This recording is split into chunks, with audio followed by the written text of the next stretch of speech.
I'm joined now by the Acting Health DG, Dr. Nicholas Crisp. Dr. Crisp, thank you so much for your time this evening. Could you confirm how many people have received suspension letters? Good evening, Sally. Good evening to the viewers. As was announced, there are 7 people in our department that we've issued. The first one, the Director General, was suspended a couple of weeks ago, or about 10 days ago. And then today we've suspended 6 people. All right. Could you just run through those names for me, please? Yeah, so they are people who are all mentioned in the SIU report who may or may not be guilty of some offence that needs to go through a disciplinary committee. And it includes the Deputy Director General, Dr. Anban Pillay, and then Popo Maja, who's in the communications, and Shireen Pardisi. And then there are 3 other people who are more peripheral to the investigation. All right.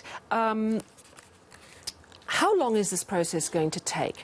And I ask that because these people are all going to have a right to representation at a disciplinary committee, rights to appeal, and I would imagine that it's going to take a lot of probably your time.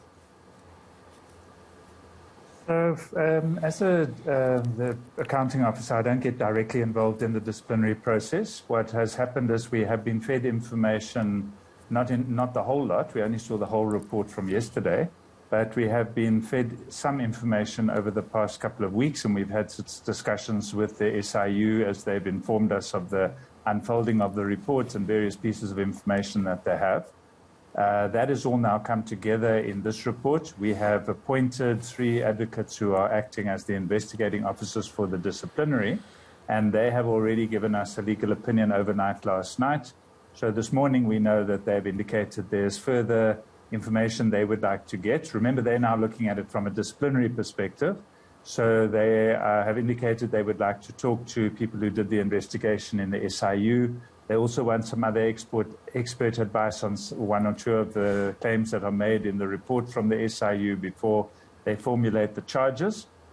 So we have placed these people on precautionary suspension just so that we can finalize the charges with everybody out of the way while we are doing that administrative process.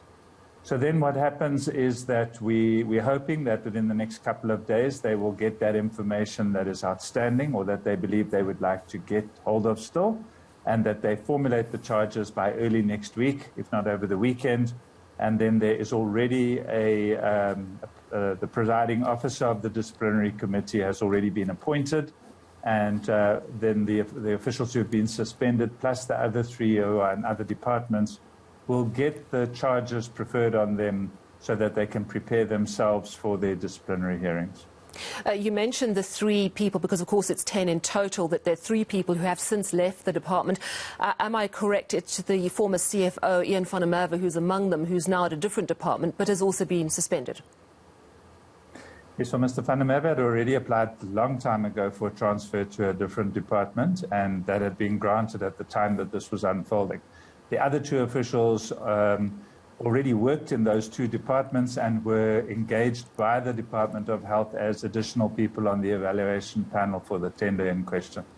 All right, so we have a lot of high-profile people who are now on precautionary suspension, who now have to focus on clearing their names.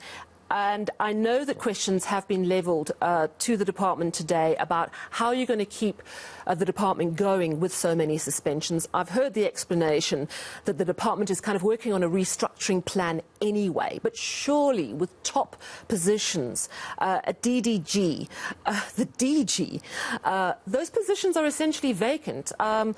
You're there. But those positions were created for a reason, because there's clearly a lot of work to be done. Surely there are going to be problems of capacity. How are you going to make sure, what's the plan, that things don't fall apart even further? Well, there's obviously lots of stress on those of us who have to fill more than one role at the moment. We've had now, during the COVID period, many of us have been doing 2 jobs anyway. So people in the department, in the national department, have been burning the midnight oil for a long time. So, of course, this places a lot of strain on us. Others in junior ranks have stepped up to the plate and have made themselves available and been filling in as far as they can. And of course, we will have to appoint others some of those more junior people to act in the place of those who are moving out. We also have people in the provinces who offer us a lot of support. There are obviously 9 provincial departments with officials. We have one very senior person who's been the administrator in the Northwest Province for some time. And so that work that she's gone to do is completed, and we've asked for her to be released to come back to the department as soon as possible. And so we are stressed for now, and all a bit stretched on getting to meetings. We have to prioritize, and there are some things which I'm sure we won't be able to get to in the short term, but we are managing with the prioritization of the vaccination program. And as I said, there are a lot of people who work very hard, long hours. Our donor partners have managed to mobilize people to assist us in that field as well. Yeah, a stressful time. I would imagine morale must be pretty low. But here's the concern. The SIU says it's still investigating. How sure are you, as the acting DG, that there are not more suspensions coming, that there's not more rot that's going to be unearthed? So last night I wrote to the head of the SIU, whom I work with on a committee in any case, and just asked him to please confirm that they have completed the investigation, because otherwise trying to formulate disciplinary charges, is extremely difficult if there's trickling in information coming all the time. And he confirmed to me that they are done with this investigation, and they have submitted their report in total. They have given us the information that they believe we need to manage the disciplinary processes. So I'm not envisaging that there are either going to be more people or further charges against these people. We have what we need. We need to process it now and deal with it quickly so that we can move on. Yeah, absolutely. I'm just looking at the latest COVID numbers which come into us every evening at around this time. We have got I think 1,678 new infections, 101 deaths, which of course is still tragically high, but certainly lower than we have seen in recent weeks. But the positivity rate is way down to 4.1%. We are through the third wave. This is extremely good news. We know that in less than an hour we're going to be hearing from the President. It's widely expected that we're going to see an easing of restrictions. As the Department of Health representative, are we ready as a country to ease those restrictions? Well, let's wait and hear what the President has to say. Clearly, there's a long process of taking advice and listening and debating that happens between government departments, ministers, with the President and the Deputy President. I'm not going to try and preempt what they want to say. From our perspective as health, we never let our guard down. That would be foolhardy to do that. We need this period now where people are less stressed, to get as many of our health workers to take leave, to prepare them for we know what will come as a fourth wave. We don't know when it will happen. We need to fix whatever's broken amongst our equipment that we weren't able to fix during this period. We need to make sure we have our vaccine programs running smoothly. We need to make sure all our data is in order. Now is not the time to let our guard down. And for the public, this is the last time you need to be letting your guard down. Now is the time to wear your mask, wash your hands, keep your distance, make sure that you're in a ventilated area, stick to whatever it is the President's going to announce as the limits, and let us work together to get vaccinated as fast as possible so that we can protect especially the most vulnerable from getting COVID and ending up in hospital. I know there's concern around some falling rates of vaccination. I know that the sort of weekend Vuma plan is about to launch on Friday. But could you quickly first tell me what are the national vaccination numbers at this point? Do you have the latest figures? Yeah, so not open in front of me, but clearly I'm familiar with more or less where we are. So we've got about 17,500 doses that have been administered up to today. 17.5 million doses have been vaccinated in both the Johnson & Johnson and Pfizer vaccines. But because the Pfizer vaccine is a 2-dose vaccine, that's not that number of people who's been vaccinated. But there are over 10 million people who have been vaccinated, and obviously we are concentrating on the older adult groups. And the good news is that we are above 60% of the over 60s, and we are around about 50% at the moment of the 50 to 59s. Those are the big targets. Those are the people who are at greatest risk of ending up in hospital sick. and those are the people who really need to get vaccinated. The numbers are fortunately relatively small, and it gives us hope as the health department that we'll be able to reach those people before the year end, when we expect the next wave to hit us. Why are people not arriving for their second jab in Gauteng? Well, yeah, I'm not sure that the figures are that clear. You see, Gauteng have ramped up pretty smartly in the last couple of weeks. So not all of what you see in the graph is people who are not coming for their second dose. It just means that the first dose numbers have ramped up faster.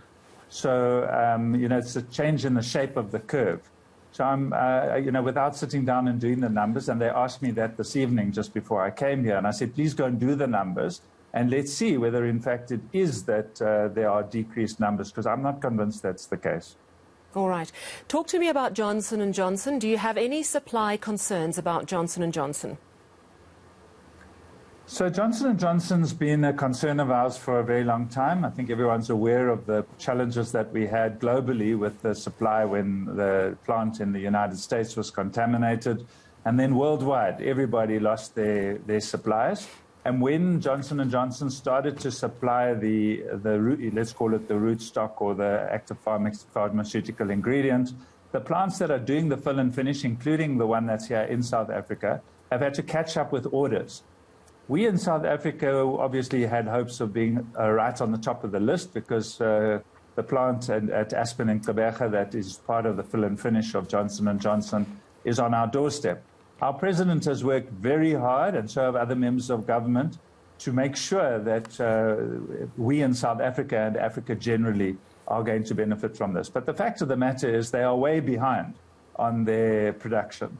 We have not received a lot of Johnson & Johnson, but we have been getting Johnson & Johnson. Even this week, we got over 400,000 doses. It's small amounts, but from October, we're expecting better supply, and into November and December, when the large numbers start to come in and they are able to supply, we are fully expecting to get our Johnson & Johnson vaccines. Thank you so much for your time this evening. We really do appreciate it. That is the Acting Health DG, Dr. Nicholas Crisp, crucially telling us that 10 officials, 7 of them still with the Department of Health, 3 in other departments, they have this evening all been issued their suspension letters. And he says that within the next few days, those charges against the 10 will be formulated and presented to them. So they're certainly moving quickly on moving ahead with those disciplinary procedures. Also a very important call, while he acknowledges that we are certainly through the third wave and it may be time to ease restrictions. Now is not the time to be complacent. Now is the time to get the vaccination. 10 million South Africans have been inoculated. We've got to get to 40 million, but the really good news is that 60% of the over 60s in South Africa have been jabbed.